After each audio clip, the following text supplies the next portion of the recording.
Hello everyone and welcome back. So what I'll be talking today is most of the people have experienced it in their lives, and by the way some of you might be still experiencing it.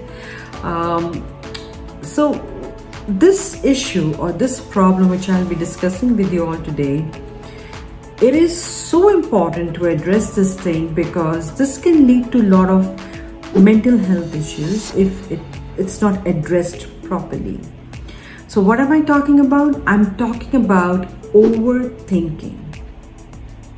And after being coached so many clients, most have had this kind of problem that I'm always overthinking about something.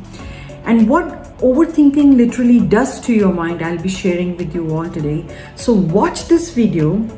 I'll not only be talking about overthinking and some tricks and some tips which would help you to basically combat this overthinking and put you back into a cycle of becoming more aware of yourself and not going back to this overthinking cycle anymore. Okay, so please watch it till end. And as you all know, I come here on the weekly basis on this channel where I try to uplift you all, try to share the tips and the tricks which I've shared it with my clients, and they have seen so much of success.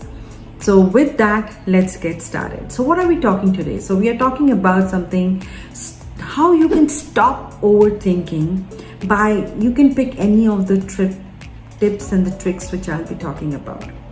So we all know that almost 70 to 75% of the people, statistically, they have a habit of overthinking.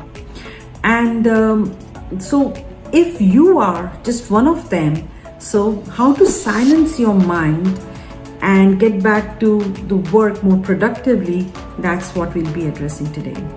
So overthinking is something that I think a lot of us can relate to.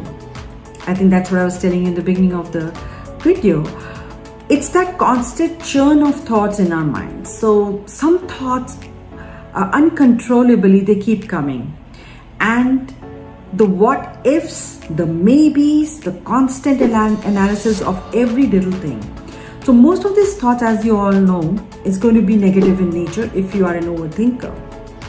And let's be real here.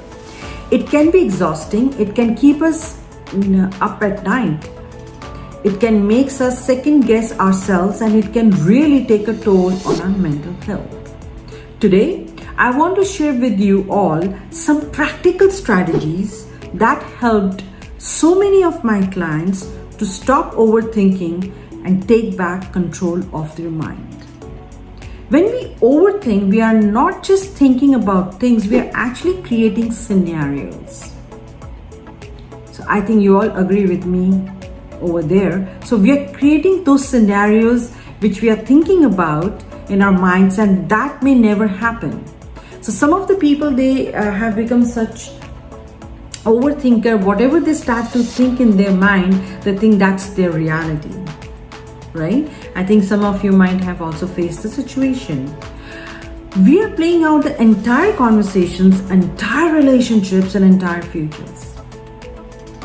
I think you got me there, right? So yeah, that happens when you're become an overthinker. All in the span of few minutes. And it's not just limited to big things. We can overthink the small things too.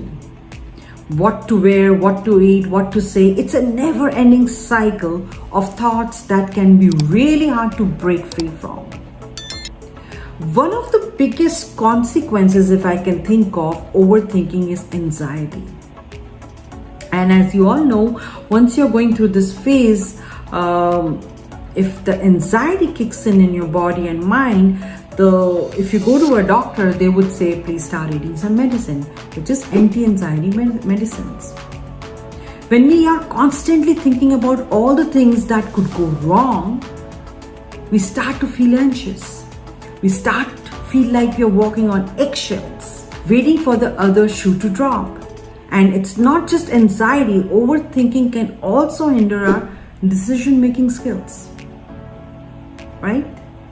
When we are overthinking, we are not making decisions based on facts. We are making decisions based on fears and doubts and uncertainties.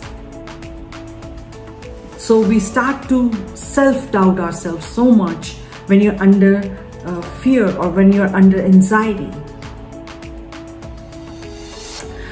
I remember one of my clients, she had a very bad habit of overthinking, and hence she was taking anti-anxiety medicine for that. The first thing what I told her, you have to stop overthinking, you have to start taking some action. So to be stuck in the cycle of negative thoughts and constantly worried about the future and constantly replaying those conversations in your head, you need to start taking some actions towards that. But then the realization is the power to change. If you're ready to change yourself and you're ready to apply some of these tools, you will start to see the difference. So one of the things which I gave it to my client, since she was having very hard time controlling her mind, I gave her the tool of journaling. Just try that. Whenever you're having too much of thoughts, just start writing something. And slowly and gradually, her thoughts were becoming slower, more manageable. So you can start journaling if you want. The other one which we all talk about is mindfulness. Try to get your mind to the present moment, whichever way you want. Correct? Whichever modality you want to pick up on. You want to do the exercise way, you want to do the meditation way, whichever works for you. Journaling you can definitely try. So some of these things which I gave it to her, it worked wonders for her. So it was a powerful moment for me as well, because I gave her these tools and they started to work for her so wonderfully. And they were able to control her thoughts, because I tell you folks, she was in a bad state when she came to me. So either you can apply some of them, just don't apply too many, all of them together if you can. But if you have to apply one tool to begin with to control your mind, try journaling. Okay? So that was a really big moment for me as well, when she said that after a couple of months her anxiety levels were going down, and she's been able to control her mind and emotions. Remember, overthinking is a process that takes practice. So if you say, will I get results in a week? I'm sorry, it won't happen, because your mind has been so used to getting all those thoughts all the time. But with consistent effort, you can break free from the cycle of overthinking. So I hope that was helpful to you all. You enjoyed, and how you can stop your overthinking by just doing these few things. And if you really want to start with journaling and start to see the changes happening with your mind, and you'll be able to control your mind. I'll be back again with such videos. You all have a wonderful day.